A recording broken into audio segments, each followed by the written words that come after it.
Ada seorang ulama besar di kota Basrah, Irak. Dia bernama Imam Al-Hasan Al-Basri.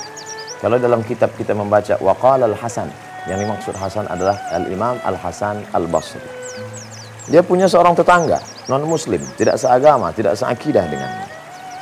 Lalu kemudian suatu ketika Imam Al-Hasan Al-Basri sakit. Maka tetangganya ini datang menjenguk. Ketika dia masuk ke dalam ruang tamu, dia temukan tidak ada Imam Al-Hasan Al-Basri. Kemana Hasan? Hasan ada di kamarnya. Maka tetangga ini pun masuk ke dalam kamarnya, berharap semoga engkau tetangga yang kita sudah lama berteman baik, engkau dalam keadaan sehat walafiat, mudah-mudahan diberikan Tuhan kesembuhan. Baiklah wahai saudaraku, mungkin kau tidak seakidah denganku, tidak seagama, tapi kita adalah sama-sama manusia, tinggal di satu negeri yang sama, berdekatan rumah, bertetangga. Tidak mungkin saudaraku yang jauh di sana walaupun seagama akan datang menolong saat kematianku tiba. Tentulah tetangga yang dekat ini. Begitu ajaran Islam. Tapi kemudian tetangga Al-Imam Al-Hasan Al-Basri merasa heran. Karena dia lihat di sudut pojok, dia lihat ada air yang tergenang di dalam ember. Lalu dia tanya, itu air apa? Itu air untuk menampung ada bocoran dari atas. Itu rumahku wahai Hasan. Iya, air apa? Aku tidak tahu itu air apa. Tapi yang jelas aku tampung, kemudian pagi aku buang. Aku tampung, aku buang. Ternyata setelah ditelusuri itu adalah air dari toilet yang bocor, air najis bercampur yang turun ke bawah. Agama apa yang mengajarkan engkau seperti ini Al-Hasan? Membuang air dari toiletku dan engkau tidak pernah marah, mengamuk, komplain, memukul pintu rumahku. Hubungan kita tetap baik. Sudah berapa lama engkau menahankan derita ini wahai Al-Hasan? Imam Al-Hasan Al-Basri menjawab, Ishruna sana. Sudah 20 tahun lamanya aku menahankan ini. Saksikanlah wahai Hasan, betapa lembutnya hatimu. Aku tidak tahu ajaran apa yang membuatmu begitu baik. Maka saksikanlah wahai Hasan pengorbananmu. Maka saksikanlah asyhadu an la ilaha illallah wa asyhadu anna Muhammadan Rasulullah. Tetangga Al-Imam Al-Hasan Al-Basri kota Basrah masuk Islam.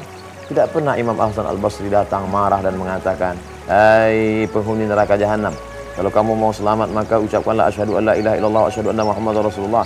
Tapi kenapa beliau memeluk agama Islam? Karena kelembutan akhlak, karena budi pekerti, karena tetangga yang baik, karena menahan caci maki sumpah serapah. Wa innaka la'ala khuluqin 'azim. Sungguh akhlakmu amat sangat mulia.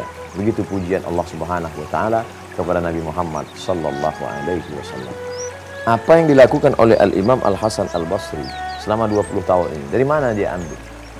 Tentulah dia mengambil itu dari induk, dari segala sumber ulama mengambil kajian. Sedangkan Imam Al-Hasan Al-Basri adalah dari kalangan tabi'in dan beliau seorang ulama. Al-ulama warathatul anbiya. Ulama hanyalah mewarisi ilmu dari para nabi. Ini diambil dari akhlak Nabi Muhammad sallallahu alaihi wasallam. Pernahkah Nabi membalas? Tidak. Apa doa Nabi untuk mereka? Allahumma hdi qaumi fa innahum la ya'lamun. Berikan mereka hidayah karena mereka berbuat karena tidak tahu. Pernahkah Nabi membalas? Tidak. Nabi senantiasa mendoakan menebarkan kebaikan. Wa ma arsalnaka illa rahmatan lil alamin. Agama yang kita anut adalah Islam. Berambil dari kata salam, kedamaian. Allah yang kita sembah di antara Asmaul Husna bernama As-Salam. Allahumma antas salam. Ucapan yang diucapkan oleh para malaikat menyambut kita di pintu surga. Salamun alaikum tibtum. Ucapan yang diucapkan Allah untuk mereka, salamun qaulam min rabbir rahim. Siapa itu muslim? Man salimal muslimun, selamat orang lain min lisan, dari lidahnya, wa yadih, dan dari tangannya. Nabi Muhammad SAW mencontohkan dalam hidupnya, diikuti oleh para sahabat sampai kepada Imam Al-Hasan Al-Basri. Masih adakah tersisa ajaran itu sampai hari ini? Kisah ini semoga tidak hanya sebatas torehan pena di atas kertas, tapi ada aplikasinya dalam kehidupan nyata. Faqsusil qasasa, ceritakan kisah-kisah itu. La'allahum yatafakkarun. Mudah-mudahan masih ada orang yang mau berpikir. Mudah-mudahan masih ada orang yang mau mengambil pelajaran. Pikiran kita ini kadang terhenti sejenak karena kesibukan mencari nafkah. Tapi di hari baik bulan mulia, kita duduk. Tidak ingin ada waktu yang kosong. Tidak ingin ada waktu yang hampa tanpa penilaian dari Allah Subhanahu wa ta'ala.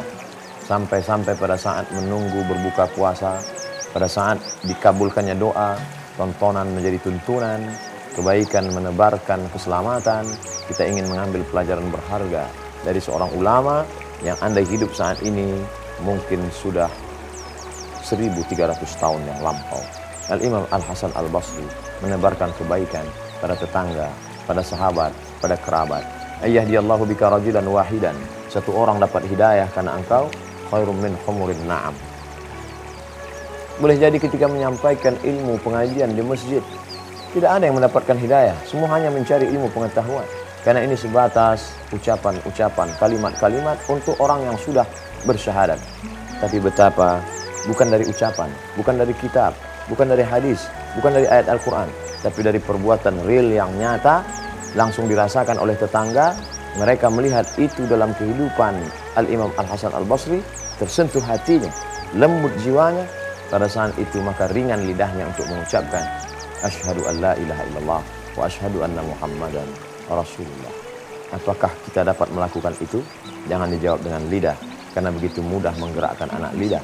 Tapi mari kita aplikasikan dalam kehidupan nyata sehari-hari, sehingga ada orang-orang yang keras hatinya, dendam kesumat, marah, tapi begitu datang sesuatu yang lembut, maka kelembutan dari hati itu akan ke hati juga sampainya. Bicara dari mulut akan ke mulut juga perginya. Lisanul hal, perbuatan, afsah min lisanil maqal, lebih menyentuh daripada ucapan. Semoga perbuatan Al-Imam Al-Hasan Al-Basri dapat kita warisi di zaman modern ini. Bermanfaat insya Allah. Terima kasih. Wassalamualaikum warahmatullahi wabarakatuh.